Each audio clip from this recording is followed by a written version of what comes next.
여러분 안녕하십니까? 추석 연휴 첫날 어떻게 보내고 계십니까?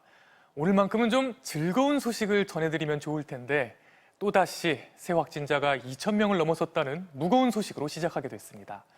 오랜만에 가족들 얼굴 보는 건 좋지만 혹시나 감염이 더 확산되는 건 아닌가 하는 불안한 마음도 드실 텐데요. 추석 연휴 가족 모임 몇 명까지 어디서 어떻게 해야 하는지 김성현 기자가 알려드립니다. 대구 서구의 한 목욕탕. 닷새 전 고객 한 명이 코로나19에 확진된 뒤 지금까지 54명이 확진 판정을 받아 당국이 역학조사에 나섰습니다. 다른 동에서 오시거나 또 연세가 많으셔서 그분 통해가지고 접촉자가 생기면 또 추가적으로 더 나올 수 있지는 않을까. 울산에선 지난 주말 벌초 모임에 참석했던 가족 등 지금까지 모두 10명이 확진됐습니다. 집단 감염이 발생한 서울 가락시장에서도 누적 확진자가 244명으로 늘었습니다. 오늘 코로나19 신규 확진자는 2,087명으로 어제보다 79명 더 늘어 토요일 발표 기준 최다 기록을 경신했습니다. 감염 경로를 보면 확진자와 접촉해 감염된 경우가 가장 많았고 원인을 알 수 없는 확진자도 40%에 육박했습니다. 수도권 확진자는 1,510명으로 사흘 연속 1,500명대를 기록했고 발생 비중도 70%를 훌쩍 웃돌았습니다. 이 때문에 추석 연휴 기간 수도권 유행이 비수도권으로 확산될 거란 우려가 커지고 있습니다. 꼭 이동하실 때는 마스크 착용, 만남 시간을 횟수를 줄여주시고 환기수를 늘려주시기 바랍니다. 가족 모임은 거리 두기 단계와 관계없이 접종 완료자 4명을 포함해 8명까지 가능합니다. 영유아나 돌봄 인력도 8명 인원 제한에 예외로 인정되지 않습니다. 비수도권의 경우 성묘나 외식 때도 8명까지 모일 수 있지만 수도권에선 집 안에서만 최대 8명까지 모일 수 있습니다. 휴게소 음식은 포장만 가능하고 열차는 창측 좌석에만 앉아야 합니다. MBC 뉴스 김성현입니다.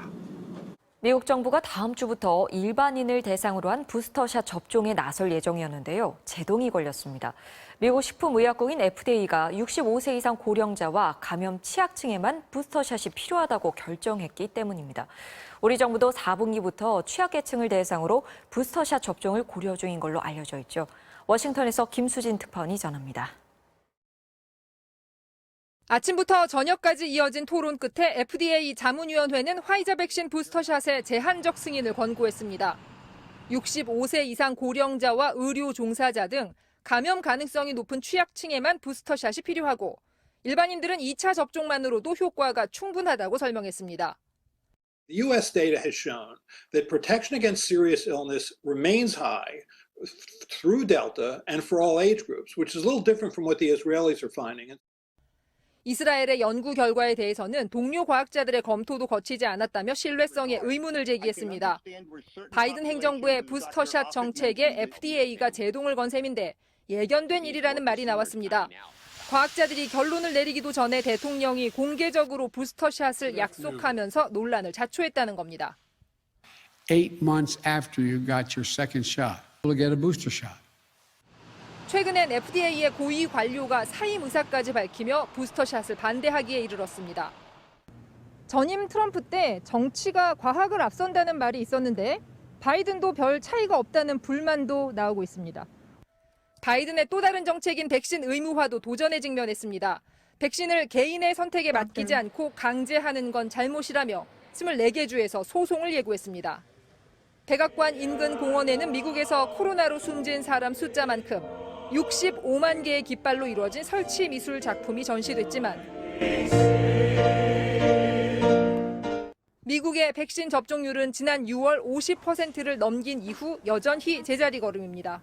상황이 이렇지만 바이든 대통령은 다음 주 유엔 총회에서 백신 정상회의를 주최하고 전 세계 백신 접종률을 높여 내년까지 코로나를 극복하자는 제안을 할 예정입니다. 워싱턴에서 MBC 뉴스 김수진입니다. 중국도 우리의 추석인 중추절 연휴를 앞두고 있는데요. 최근 푸젠성에서 델타 변이가 확산되고 있어 방역에 비상이 걸렸습니다. 푸젠성 당국은 연휴 기간 이동하는 사람들로 인해 더 확산될 수 있다는 우려로 인구 300만 명이 넘는 도시 2곳을 봉쇄했습니다. 베이징에서 이혜인 특파원입니다. 중국 푸젠성의 유명 관광도시 샤먼. 지난 5월 노동절 연휴 때는 300만 명이 넘는 관광객이 찾았지만 지금은 코로나 검사 행렬 외에는 다니는 사람이 없습니다. 지난 10일 싱가포르에서 온 푸텐시 주민에서 시작된 델타 변이 감염이 푸젠성 전역으로 확산된 겁니다. 최근 5일간 푸젠성 확진자만 249명. 중추절이 다가오는데도 확산세가 수그러들지 않자 푸젠성 당국은 인구 450만 명의 샤먼시와 330만 명의 푸텐시를 봉쇄했습니다. 已全面暂停发往省内外所有市、省际的客运班线。 중국 당국의 걱정은 푸젠발 델타 변이가 연휴 기간 동안 다른 지역으로 번지는 것. 이곳은 베이징의 대표적인 관광 명소인 천단공원입니다. 중추절 연휴를 맞이해 중국 전역에서 올라온 관광객들로 붐비고 있지만 규모는 작년에 비해 확 줄었습니다. 你要旺季的时候照着都摩肩接踵，你照个相，你个人照单独照片不可能，一照就是集体照嘛。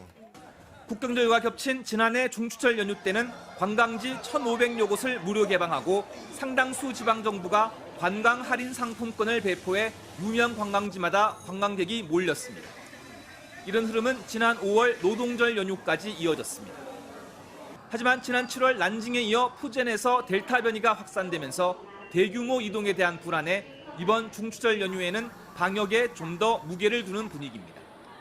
중국 당국은 특히 경기 회복을 위해서는 다음 달 1일부터 7일간 이어지는 국경절 연휴의 소비가 중요한 만큼 그 전에 푸젠발 델타 변이를 종식시키는 데 주력한다는 방침입니다. 베이징에서 MBC 뉴스 이혜인입니다.